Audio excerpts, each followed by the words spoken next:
Hi friends, स्वागत आहे तुमचं माझ्या आजच्या नवीन व्हिडिओमध्ये। तर आज मी तुम्हाला होम टूर दाखवणार आहे। तर माझं होम टूर तुम्हाला कसं वाटलं मला नक्की लास्टमध्ये कमेंट करून सांगा। तर माझं हे घर आहे आणि मी आता तुम्हाला घर पूर्ण दाखवणार आहे। तर आधी एंट्री केल्यानंतर ही आमची पुढची गॅलरी येते। गेटमधून एंट्री केली की ही पुढची गॅलरी येते।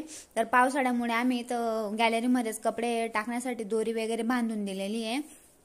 आणि त्याच्यानंतर मग हा आमचा हॉल येतो आणि मग हॉलमध्ये तुम्ही बघतच असणार आम्ही सगळं व्यवस्थित कशा प्रकारे लावलेलं आहे असं। आणि की हॉलमध्ये काय वस्तू काय काय सामान आहे आमचं आणि आम्ही कशा प्रकारे ठेवलेलं आहे ते पण तुम्ही पाहू शकता। तर हॉल तिथं आई सोफ्यावर या बसलेले होते आणि हॉलमध्ये हा सोफा ठेवलाय आम्ही आणि त्याच्या बाजूला जो दिसतोय तुम्हाला तो टीपॉय आहे तो ऍक्च्युली हा सोफ्याच्या समोर ठेवायचा असतो। बट आम्हाला तिथं थोडं अडचण वाटल्यामुळे आम्ही तो एका कोपऱ्याला ठेवून दिलेला आहे, कारण इथं अडचण होऊ शकते म्हणून आम्ही हा असा कोपऱ्याला लावला आहे। त्याच्यानंतर आम्ही शोकेस अशी ठेवलेली आहे आणि शोकेसच्या मागून जो जिना आहे तो वरती जाण्यासाठी आहे आणि शोकेसच्या बाजूलाच आम्ही असं कूलर पण हे ऍडजस्ट केलंय आणि अशा प्रकारे वरती पीओपी वगैरे पण केलेली आहे। आणि त्याच्यानंतर मग हा जो जिना दिसतोय तुम्हाला हा वरती जाण्यासाठी जिना आहे। इकडनं आपण वरती जाऊ शकतो कारण आम्ही हॉलमधूनच जिना घेतलेला आहे। आणि हे जे हॉलच्या नंतर हा आमचा बाथरूम आहे आणि त्याच्यानंतर हा आमचा टॉयलेट आहे आणि त्याच्यानंतर मग आमचा लगेचच किचन येतो। तर तुम्ही पाहू शकता की आमचा किचन किती छान आणि किती मस्त आहे। तर आम्ही वरती कपाटींना फर्निचर वगैरे करून घेतलेलं आहे आणि खाली ट्रॉल्या पण हे अशा करून घेतलेली आहे। आणि तुम्ही माझं किचन पण पाहू शकता की किती स्वच्छ आणि व्यवस्थित ठेवलेलं आहे मी किचनमध्ये।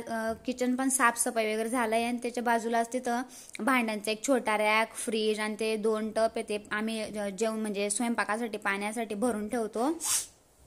आणि मग त्याच्यानंतर हा मागचा बेडरूम आहे। तर हा बेडरूम आम्ही बेडरूम म्हणून कधी यूजच नाही केलेला आहे, कारण की आम्हाला बेडरूम म्हणून कधी लागलाच नाही तो, कारण आम्हाला 2 बेडरूम वरती अवेलेबल असल्यामुळे आम्ही इथं खाली देवघर ठेवलेलं आहे। कारण किचनमध्ये तर आम्ही देवघर ठेवू शकत नाही, कारण किचनमध्ये थोडी आम्हाला अडचण वाटली म्हणून मग आम्ही देवघर हे मागच्या रूम मध्ये ठेवलेलं आहे आणि आपली जी काही भांडी आहे डबे वगैरे ते पण ठेवली आहे। तर बघू शकता तुम्ही असे देवघर ठेवलंय आम्ही इथं थोडे डबे वगैरे। आणि हे जे मागे खोके वगैरे दिसत आहे तर हे माझे मिस्टर यांचं पार्सल वगैरे राहतं डॉक्टर लोकांसाठी। तर मग वरती नेण्यासाठी त्याला काय एवढं पॉसिबल नाही होत म्हणून आम्ही खालच्या रूम मध्येच मागे ठेवून देतो आणि आम्ही इकडं धुणे भांडी हे इकडे मागे करत असतो।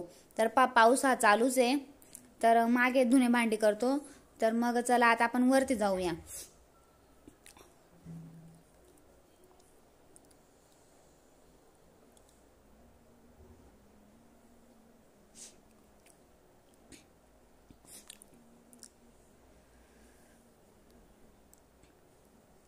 तर पहा आता वरती आल्यानंतर इकडच्या एका साईडला हा आमचा आई पप्पा त्यांचा रूम आहे। तर तुम्ही बघितलंच असेल की इथं आम्ही आई पप्पा त्यांचा रूम आहे हा। आणि मग त्याच्यानंतर इथं आम्ही सामान ठेवलेलं आहे बाकीचं जास्त, कारण आईन त्यांचा रूम असल्यामुळे आम्हाला चक्की आहे परत बाकीचं जे आपलं कोटी वगैरे भरपूर काही सामान असतो। घर म्हटलं म्हणजे सामान तर राहणारच आहे आणि मग हा काही जास्त सामान असल्यामुळे बाहेर काही ठेवू शकत नाही आणि आम्ही स्टोर रूम म्हणून पण काही काढलेला नाही, मग म्हणून आम्हाला हा रूम मध्ये सामान ऍडजस्ट करावा लागलेला आहे। आणि मग नंतर रूम नंतर इकडे बाहेर एक गॅलरी आहे आणि गॅलरीत जर आल्यानंतर बाहेरचं वातावरण इतकं सुंदर असं वाटतं। तर असं वाटतं कधी कधी की गॅलरीतच थांबावं। संध्याकाळच्या वेळेला आम्ही तसं निघतो वरती येऊन गॅलरीमध्ये। आणि मग जसं इकडच्या साईडला रूम आहे तसाच आमचा समोरून पण आमचा रूम आहे त्या साईडने वरून। तर मग तुम्ही बघतच असाल जसं इकडच्या साईडला रूम आहे जिना चढल्यानंतर तसंच तिकडच्या साईडला हे पहा जिना आहे आणि इकडनं इथं टॉयलेट बाथरूम अटॅच आहे आमचं। आणि नंतर मग हा आमचा बेडरूम आहे। तर हे कूलर आम्ही बाहेर ठेवलं होतं आधी, पण आता पावसाळ्यामुळे आम्हाला ते घरातच ठेवावं लागलं। आणि ही माझी कपाट आहे, मी तुम्हाला मागच्या व्हिडिओमध्ये माझी कपाट तुम्ही पाहिलेलीच असेल साड्या जेव्हा मी व्यवस्थित लावल्या होत्या कपाटीत तेव्हा। आणि ही माझी कपाट आणि हा आमचा बेडरूम छोटा आणि व्यवस्थित छोटा असल्यामुळे आम्ही जास्त काही रिकाम वस्तू ठेवल्या नाही, फक्त कूलर आणि कपाट आणि कॉटच आहे। आता आमच्या अलीकडे पण अशीच सुंदर अशी आणि छान अशी गॅलरी आहे।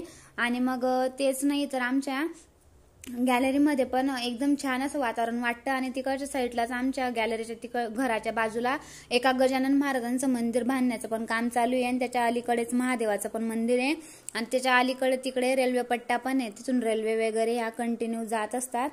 तर मग आम्ही जर इकडनं हा वरती टेरेसवर जाण्यासाठी जिना आहे, पण आम्ही गॅलरी असल्यामुळे आम्ही हा गॅलरीमध्येच काही वस्तू टाकायचं राहिलं उन्हाळ्यात वगैरे ते टाकून देतो, म्हणून वरती जायचं काही कामच नाही पडत।